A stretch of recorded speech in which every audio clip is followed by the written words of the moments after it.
to operate. Assess what the control risk is. Again, that's going to be, you'll see common terminology or documents used would be things like a control matrix, right? Where, so in a control matrix, usually you'll have an area.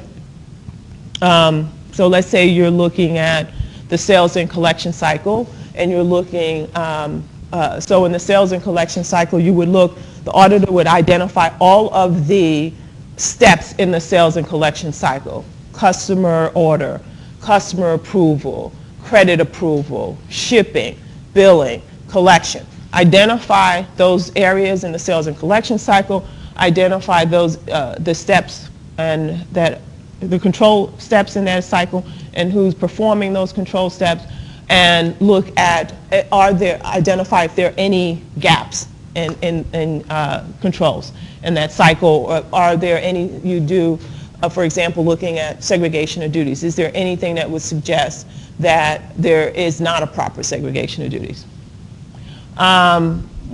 We already talked about why we assess control risk, because an auditor has to determine whether or not they can rely on internal controls, which impacts the nature, timing, and extent of audit work that they would do. I talked about the control matrix.